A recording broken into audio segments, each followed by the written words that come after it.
नमस्कार मैत्रिणींनो, Swarali Bhosale blog and रेसिपीमध्ये तुमचे खूप खूप खूप अगदी मनापासून स्वागत आहे. तर बघू शकता मस्त आपले असे येथे बेसनाचे लाडू तयार झालेले आहेत. कसे बनवले चला रेसिपी पाहू. त्यासाठी घेतलेले आहे मी 2 वाटी बेसन पीठ. बेसन पीठ अगदी आपलं घरगुती आहे, जे की आपण घरच्या वापरासाठी दळून आणतो तेच हे माझं बेसन पीठ आहे.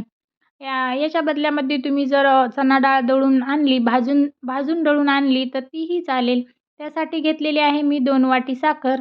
साखर ही थोडी वाटीला कमीच घेतलेली आहे, कारण जास्त गोड होईल म्हणून. यामधली थोडीशी आपल्याला कमीच लागणार आहे आणि तूप मात्र भरपूर घ्यायचं. तूप हे आपल्याला भरपूर लागणार आहे. तर चला गॅसवरती ठेवलेली आहे कढई आणि कढईमध्ये मी 2ही वाट्या बेसन पीठ घातलेलं आहे.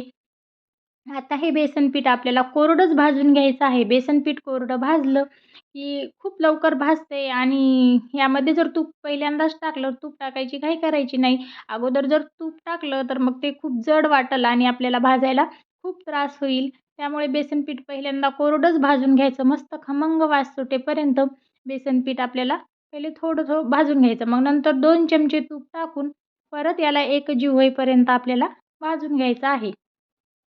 टाकलेलं तूप पूर्ण बेसन पिठाला लागेल किंवा मिक्स होईल असं टाकायचं. परत नंतर आपल्याला 2 चमचे बेसन पिठामध्ये तूप टाकायचं. तूप पण एकदम सर्व टाकून द्यायचं नाही. आपल्याला लागेल तसं थोडं-थोडं करून तूप टाकून आपल्याला हे छानपैकी भाजून घ्यायचं आहे. पण भाजताना अजिबात इकडे-तिकडे जायचं नाही, नाहीतर नजर हाटी दुर्घटना घटी. हे थोडंसं जरी बाजूला गेलं तर हे बेसन पीठ लगेच खाली चिपकून करपू शकते. आता असं करत-करत थोडं-थोडं टाकून मी यामध्ये तूप टाकून मस्त आपलं असं बेसन पीठ भाजलेलं आहे. मला 1 वाटी पूर्ण तूप येथे लागलेलं आहे. बघू शकता छान असा आपला हे बेसन पीठ भाजलेलं आहे. मस्त खमंग वास सर्व घरभर पसरलेला आहे. छानपैकी आपलं इथे बेसन पीठ भाजलेलं आहे. आणखी 1-2 मिनिट मी बारीक गॅसवरती याला छानपैकी भाजून घेते. मस्त असे लाडू लागतात. अजिबात टाळ्याला चिपकत नाहीत किंवा खाताना असा वास पण लागत नाही. एकदम छान पेढ्यासारखे मऊ लाडू होतात. यामध्ये तुपाचं प्रमाण पण साजूक तुपाचं भरपूर घालायचं. त्यामुळे लाडू हे आपले खूप छान होतात. सर्व लाडूमध्ये ही लाडूची रेसिपी एकदम सोपी आणि कोणीही बनवू शकेल अशी आहे. प्रमाण अजिबात याचं फिसकत नाही. बघू शकता मस्त आता आपलं पीठ भाजलेलं आहे. छान लाल रंगावरती भाजलेलं आहे आणि तूप पण भरपूर वापरले. त्यामुळे हे मस्त याचा सुगंध सुटलेला आहे. आता हे पीठ आपल्याला एकदम पूर्ण थंड करून घ्यायचं आहे. गरम-गरम पिठामध्ये जर पिठी साखर टाकली, तर ती एकदम मग आपले ते लाडू असे रेंगाळतात, असे बसत नाहीत गोल-गोल. आणि साखर ती मी आता मिक्सरमध्ये बारीक वाटून घेतलेली आहे. 2 वाटी साखर घेतली, पण इथे मला 1.5 वाटीच साखर लागलेली आहे. तुमच्या आवडीनुसार तुम्ही कमी जास्त करू शकता, कारण कुठे खूप गोड आवडतात, कुठे थोडे फिके आवडतात. तर मस्त आता मी हे फॅन खाली थंड करून घेतलेलं आहे. उभं राहून-राहून माझे पाय खूप दुखायला लागले. आता मी हे खाली बसून करते. आता यामध्ये आपल्याला थोडी-थोडी पिठी साखर घालायची. पिठी साखर पण एकदाच घालायची, घाई करायची नाही. आपल्याला जशी लागेल तशी आपण यामध्ये पिठी साखर ॲड करत जाऊ. आता मी अर्धी वाटी पिठी साखर टाकली. पूर्ण पिठामध्ये ही पिठी साखर मिक्स करून घ्यायची आहे. बघू शकता मस्त आता परत अर्धी वाटी पिठी साखर टाकली. परत एकदा मिक्स करून घेतलेलं आहे. हे लाडू अजिबात फिसकत नाहीत. फिसकले तरी काही नाही, मस्त बसतात यामध्ये. पिठी साखरेचं प्रमाण हे बरोबर आहे. 2 वाटी बेसन पिठाला 1.5 वाटी पिठी साखर ही आपल्याला बस होते आणि 1 सपाट वाटी आपल्याला तूप इथे लागलेलं आहे. तर मस्त आता हे सगळं एकजीव करून घ्यायचं.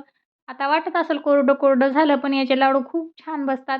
आपल्या हाताच्या उष्णतेनं याला मस्त असं खूप वेळ असं हातावरती मिक्स करून घ्यायचं आहे.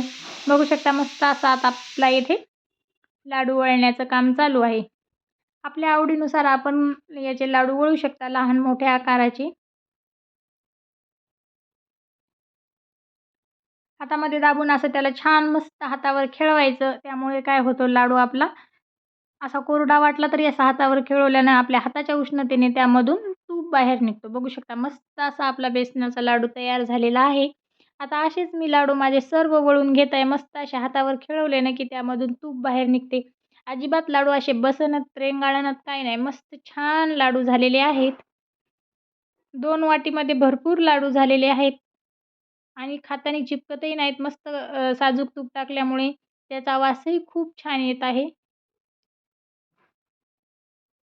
हे बघू शकता मी अगोदर वळलाय आणि अशा हातावर त्याला छान खेळवलं, की त्याच्यामधून तूप रिलीज होतो आणि लाडू असा आपला एकदम छान दिसतो, दिसायलाही दिसतो आणि छान वाटते असा. मस्त असे मी सगळे माझे लाडू वळून घेतलेले आहेत.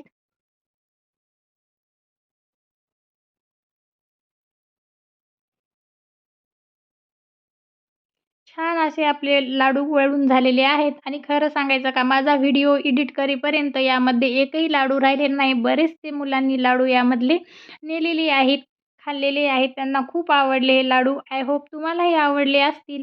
तर चला तुम्हाला जर माझा व्हिडिओ आवडला असेल तर व्हिडिओला लाईक करा, शेअर करा आणि चॅनलला सबस्क्राईब करा. बघू शकता मस्त आपले असे रवाळ लाडू छान असे पैकी तयार झालेले आहेत. व्हिडिओ शेवटपर्यंत बघितला त्याबद्दल धन्यवाद. बाय.